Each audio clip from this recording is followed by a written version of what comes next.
All right, hi everybody. This is John Boyle with Seahawks.com. We're going to try a little NFC West pre-draft roundtable here.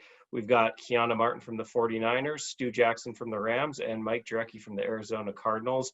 All here to learn a little more about each other's teams heading into the draft, kind of what's happened so far and what's gone on so far in free agency and what we might see in the draft. So we'll go ahead and throw it to the defending champs. Kiana, what have you seen the 49ers do this offseason? What kind of moves are they making? Just fill us in on what's happened so far. Yeah, absolutely. Coming off of the year they had, Kyle Shanahan and John Lynch said one thing and one thing only at the combine, and that's that they want to keep this team as together as possible. They did that, re-signing a few guys that were on that 2019 roster, including some guys that might not be those big name guys, but most certainly were a part of the depth, especially on the D-line, guys like Ronald Blair, who was an incredible player, but his season ended short with being on injured reserve. But in addition to him, keeping the depth along the O-line and guys like Ben Garland, signing guys like Tom Compton. One of the biggest things that happened this offseason for the 49ers was the trade of DeForest Buckner to the Indianapolis Colts, a veteran, a leader on this roster. But the team feels that with the depth they have, they can keep this thing churning and keep it going into 2020, all while picking up an additional pick in the first round. I was going to ask you that about that trade. Just what kind of law, what did Defoe bring and how are they going to replace him? Yeah, that's the biggest question. How do you replace a guy like that? Do you seek for someone in the draft? Do you rely on your depth, the guys that you already have there? 49ers are keeping their cards close to their chest, but I think that's one thing that they really stand on is the depth of that D-line going into the season. That was the position that they felt most comfortable about. Now, of course, as the season progressed, some of those guys ended up having various ailments, but I believe they're going to rely on the guys that they have to step up. And some of the lesser known guys like DJ Jones, who has been incredible for this team going into his fourth season. So expect to hear some names that you might not hear on the regular stepping up. And Stu, how about the Rams? What have they been up to in this past month or so? Yeah, well, one of the biggest priorities, John, was addressing the offensive line, at least in free agency. They did that by re-signing Andrew Whitworth, team's starting left tackle, and Austin Blythe, who played multiple positions along the interior of the offensive line, eventually took over at center once Brian Allen suffered a season-ending injury late in the year. So that was a big deal. They've got some younger guys that can fill in, and there's the depth there is a lot better, but that's still a position that, wouldn't surprise me, honestly, if they decide to target that in the draft. They also brought in, or agreed to terms, I should say, reportedly with A'Shawn Robinson, formerly of the Detroit Lions, defensive tackle, and former Bears outside linebacker Leonard Floyd. So also shoring up things on defense, finding pieces that fit the new scheme that new defensive coordinator Brandon Staley is going to implement. So a lot of work mainly being done in the trenches. Of course, there was also the news of agreeing to terms on a trade with the Houston Texans, sending Brandon Cooks over for second round pick, and then releasing Todd Gurley, of course, was also big news. So maybe those are positions they also end up targeting in the draft as well. We'll see, but a lot going on both sides of the ball here as we approach the NFL draft this year. All right, and Mike, we know there's one big trade involving the Cardinals, and tell us a little more about that and everything else they've been up to for the last month. Well, this is the first time the Cardinals have some stability with the head coach and obviously the quarterback and the general manager. And, obviously they're going to try to protect Kyler Murray. So initially they retained Larry Fitzgerald. He goes into his 16th season. Still productive, great locker room guy, great in the community. I'm convinced he'll never retire. Yeah. I mean, he's not chasing Jerry Rice. I think now with all he has left is probably be a first ballot Hall of Famer. But anyways, re-signed DJ Humphries, 26 years old, obviously probably one of the top 16, 17 tackles in football, and then put the transition tag on Kenyon Drake. He played very well. Obviously, they traded David Johnson, got rid of his entire salary, which is remarkable, and then obviously give up a 2 and a 4 for DeAndre Hopkins. Hopkins will come in here and be the number one wide receiver. Cardinals really didn't have a number one wide receiver on the roster the last few seasons. They drafted 3 last year in the 2019 draft. Andy Isabella, Keyshawn Johnson, and Hakeem Butler. They did absolutely nothing. So I thought going in with the 8th overall pick, they may consider one of these top receivers. But I think right now with Hopkins, he's going to be a guy they're going to be targeted, open things up for Kyler Murray. So the offensive line is still an issue, even though they averaged 5.2 yards a carry last year. They were 21 in rush offense and then 27th in pass protection. So even though they give up 48 sacks, I'll put half of those on Murray. Too many negative plays. They ran a lot of 4 wide, started off the season 0-3-1. So for the most part, I still think they want to address the offensive line or defensive line. They went out and signed Jordan Phillips from the Bills, D tackle, for maybe a 4-year deal. Yes, it was. And then Derek Kennard, who was let go by the Lions, played with the Giants, a local kid. His father played for the Cardinals. And then they signed Devontae Campbell, who's going to be their tight end guy, who's going to cover down the field. So, basically you get Patrick Peterson back and Robert Alford, Byron Murphy, and keeping Vance Joseph, I think, was important. You don't want to have 4 coordinators in 4 different years. All right, thank you. And I'll do a quick recap on the Seahawks as well. They've got an early start adding Greg Olsen when he became available in February. And then, as they usually do, they took it a little slow early in free agency. Then started adding, a lot of offensive linemen. They brought in 3 offensive linemen so far from other teams.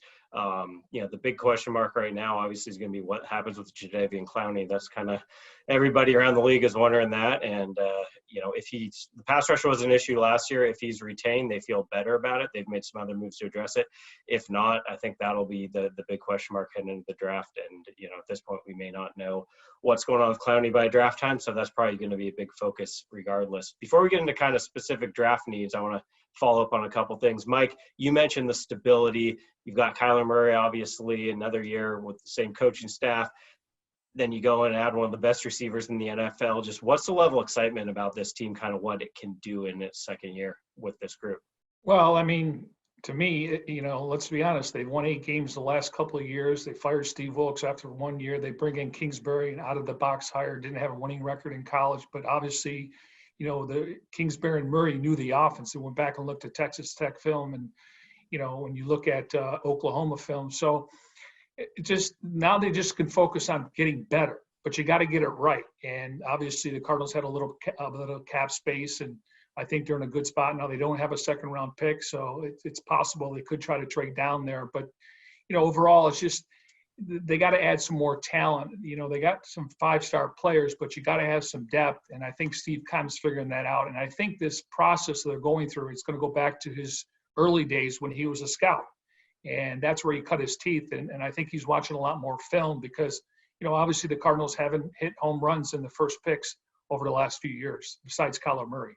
Stu, the Rams, obviously you referenced some of this, but some big names they've had to move on for other various reasons. Just what's going to be kind of the key for the Rams to get back to where they want to be after just falling short of the playoffs last year?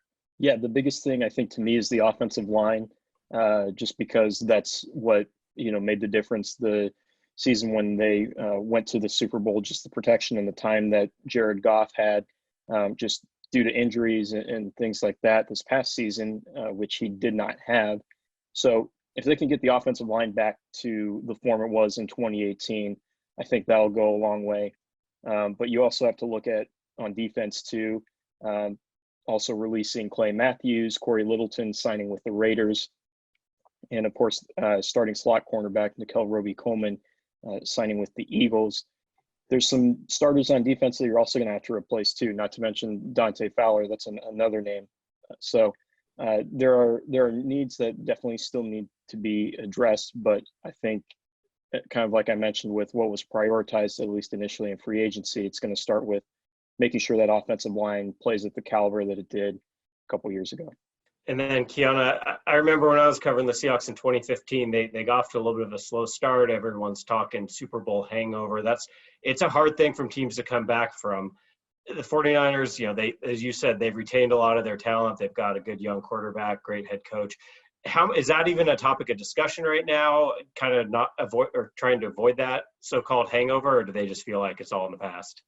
I feel like that storyline is following every Super Bowl. Every Yeah. team that is on the opposite side, you hear about this Super Bowl hangover. And the question is this a real thing? It's only been done, I believe, maybe 3 times in NFL history. The guys know that.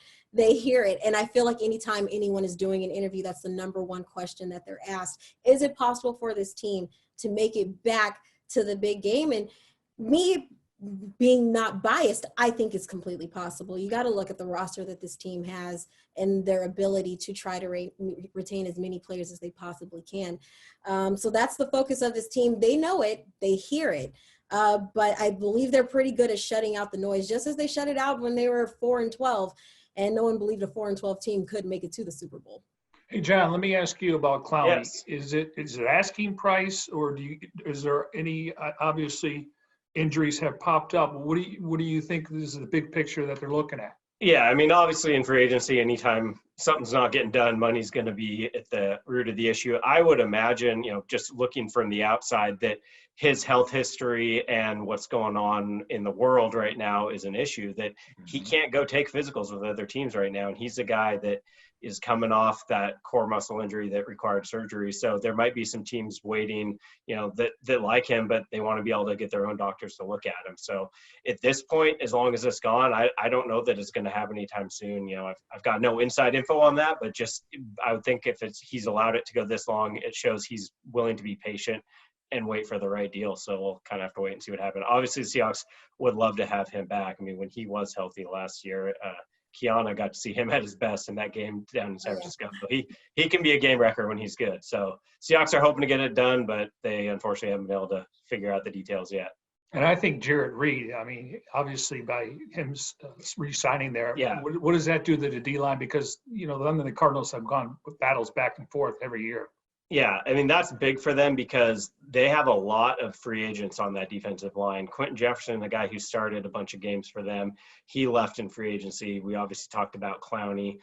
They've got some other guys whose future is unknown. So keeping Reed around, that's a pretty big get. He's coming off, what for him was a little bit of a disappointing year. He had that 10.5 sack season in 2018.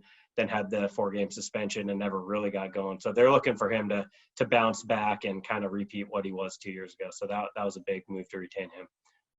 I want to ask Kiana, when they were 4-12, obviously you lose Jimmy Garoppolo, but that roster was much more talented. So I think people are misled when you say a 4-12 team, teams can go worst to first, and we've seen it happen. But obviously when you lose your starting quarterback, and what was that, Beathard and Mullins were playing, but inside, do you think they thought if Jimmy would have stayed healthy, they could have made a run? Absolutely.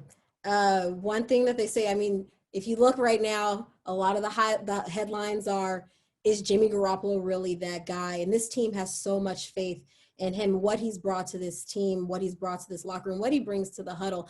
A lot of these guys feel like if Jimmy Garoppolo stayed healthy, that was one of the missing pieces that caused this team to fall to 4-12. They had the potential. They had some guys there. They were missing some key pieces. I mean, we can throw out guys, names like Nick Bosa or a D Ford. They're missing a couple of key pieces, but I do believe that Jimmy Garoppolo, him not physically being out there on the field, did play a lot in their success or lack of in 2018.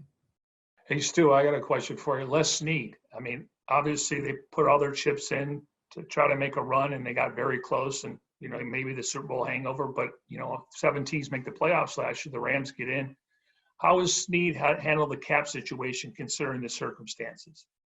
Yeah, he's handled it reasonably well, just trying to find some free agents, like I mentioned earlier, that fit the team's budget and fit what they're trying to do defensively, and also, again, what makes sense for the offensive line with bringing guys like Andrew Whitworth and Austin Blythe back. There were rumors about, maybe Jared Goff, team starting quarterback, obviously restructuring his contract potentially.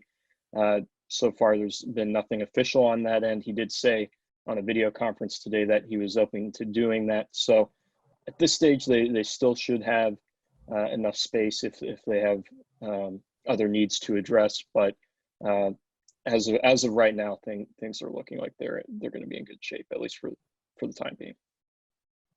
Well, if nobody has more for each other, we could let's talk draft specifically, maybe remind everybody what kind of draft ammunition your team has, and then, we don't need to predict names unless you feel like it, but just sort of position groups, things that could make sense. So we'll go back to Kiana for that.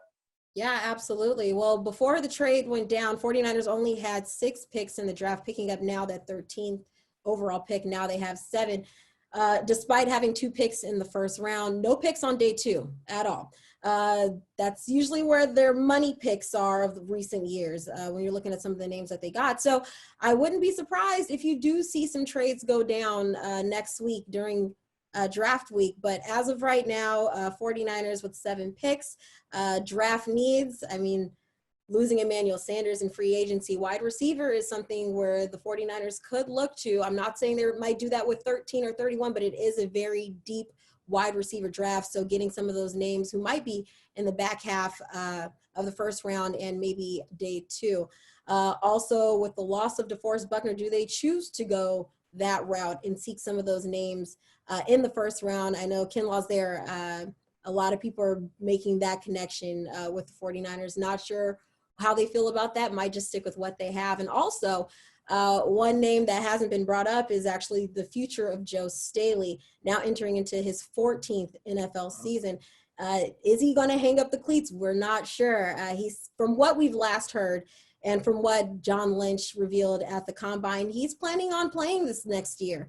But anything can happen. So I believe that they would like to find his future replacement at some point in this draft. How about you, Stu? What are the Rams looking at? I know they are maybe missing a few picks, but what's going on in the draft for them? Yeah, the biggest thing with the Rams is, at least with Snead, his strategy has been, as they've traded away these first-round picks, to still acquire as many top 100 selections as possible. They've got number 52 overall and number 57 because of the Brandon Cooks trade with the Texans. And then, of course, 84, and then just outside the top 100, number 104 overall from the compensatory formula. So that'll give them some capital to work with to try to address those needs. They've been able to find starters with that kind of capital before. So, you may be looking at potentially trying to find Andrew Whitworth's eventual successor at the left tackle spot. Snead has said before that Joe Noteboom, who they took out of TCU, he redshirted his rookie year and then started left guard last year before suffering a season-ending injury. He's been viewed as somebody who could potentially be that guy, or maybe Bobby Evans, who was one of their picks last year. They could also add another candidate into that pool by potentially taking someone in this year's draft. So that's probably on the Rams' minds, as well as finding an edge rusher, somebody who can take advantage of those Aaron Donald double teams on the defensive line and get some pressure on the quarterback, especially with, like I mentioned before, losing a guy like Dante Fowler. And of course, depending on what they're doing at cornerback, that may be a position where they'd want to shore up the depth. Safety as well, with Marquis Christian departing and Eric Weddle retiring. So there's needs that I think reasonably could be addressed with those first 4 picks, but it'll be interesting to see how they prioritize that.